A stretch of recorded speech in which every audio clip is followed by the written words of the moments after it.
Bagaimana cara sujud? Pak Imam atau sujud, Mas? Sujudnya bacaan Allahnya sering dibaca panjang. Ya, coba.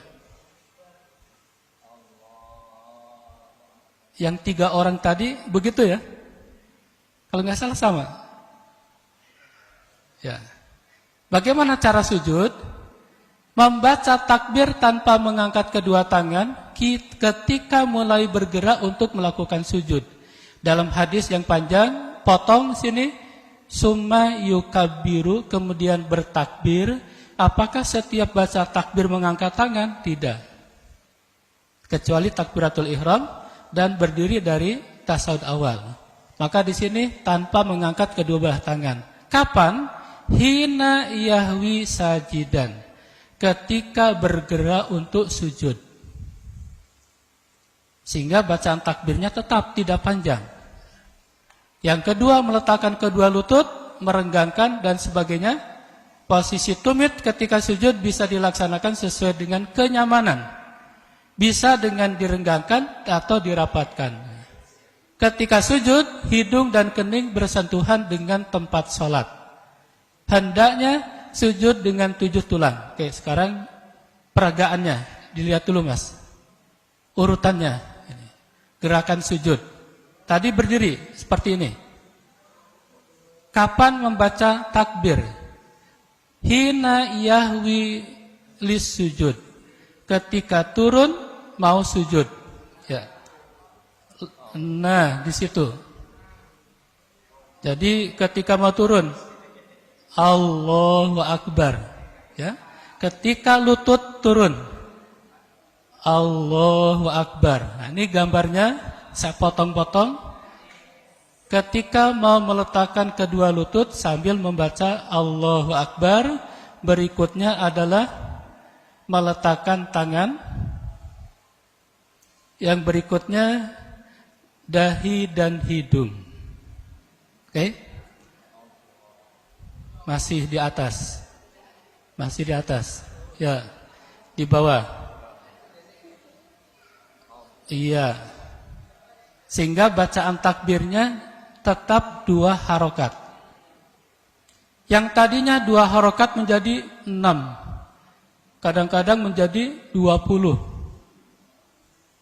Terkadang. Apalagi nanti berdiri. Itu nanti beda lagi ya. Ketika sujud, apa yang didahulukan? Lutut. Mendahulukan lutut, tangan, baru dahi dan hidung. Dalam hadis disebutkan, fala yabruk kama yabrukul ba'ir. Jangan berdekam seperti dekamnya unta. Bapak Ibu sudah pernah lihat unta? Memperhatikan bagaimana unta turun? Mana yang didahulukan, depan atau belakang?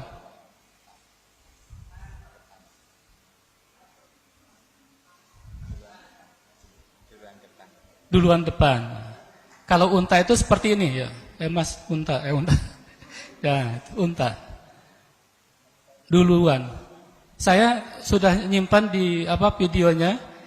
Bagaimana unta turun, bagian depan dulu, gini, baru bagian belakang. Itu yang dilarang oleh Nabi, menyerupai unta. Maka dalam hadis ketika Nabi ruku, sujud, mendahulukan lutut, tangan, dahi dan hidung. Tadi ya. Sini. Ulangi lagi. Ini lutut dulu. Tangan. Baru dahi dan hidung. Oke. Nah, sekarang merinci masing-masing. Ini posisi sujud, Pak. Posisi sujud itu dijelaskan umirtu an asjuda bisab'ati a'dumin. Saya diperintahkan sujud dengan 7 tulang. Bagaimana kita menghitung 7 tulang? 1. Jari-jari ini dihitung 1, 2, kanan kiri. Lutut 3, 4. Tangan kanan, kiri 5, 6. Dahi, hidung jadi 1. Karena ketika Nabi menjelaskan dahi, memberi isyarat dengan hidung. Berarti 1. Artinya, dahi dan hidung harus nempel. Itu yang disebut dengan 7. Nah, kita lihat gambarnya. Nah, ini pertama, tangan posisinya rapat, tapi tidak di kepal, rapat. Hanya dalam posisi sujud, tangan kita rapat. Di luar itu semua renggang. Allahu Akbar. Sami Allah, rapat, renggang. Ketika sujud baru seperti ini. Posisinya sejajar dengan telinga, seperti takbir. Sikut naik. Oke. Sikut naik. Naik. Tidak dihimpitkan kepada lambung. Atau seperti ini, itu seperti binatang. Naik. Nah, naik.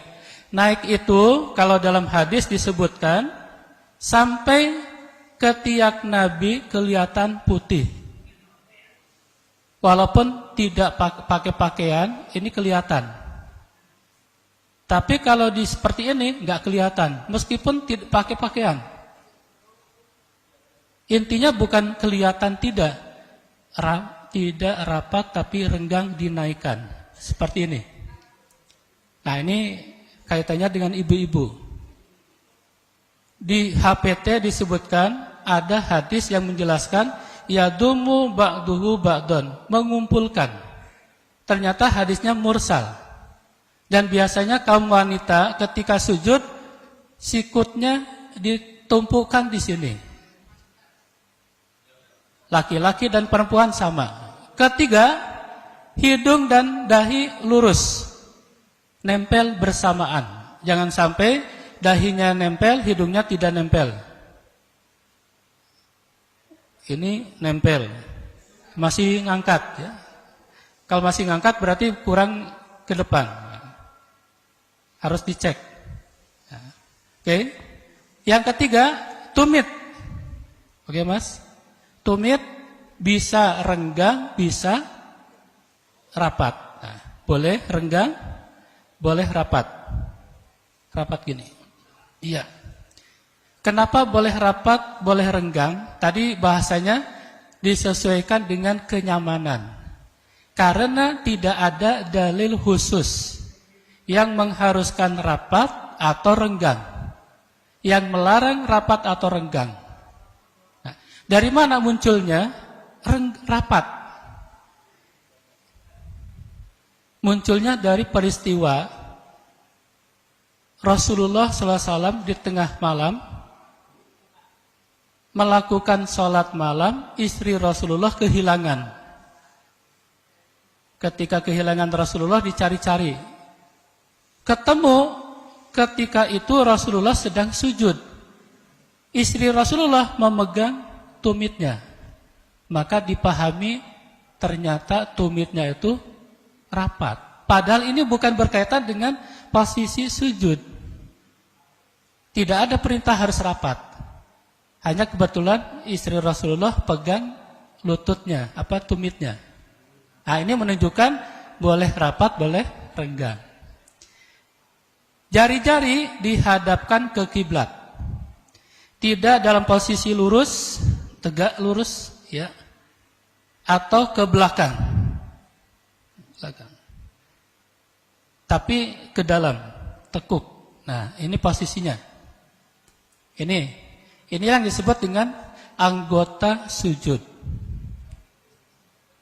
Dari gambar ini diuraikan satu persatu. Gambarnya ini menghadap ke kiblat.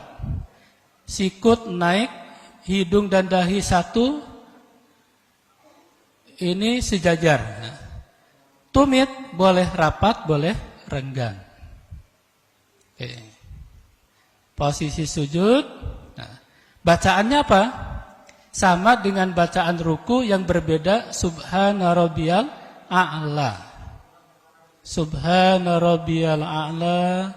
Subhana rabbiyal a'la. Subhana rabbiyal a'la. Setelah sujud, duduk antara dua sujud.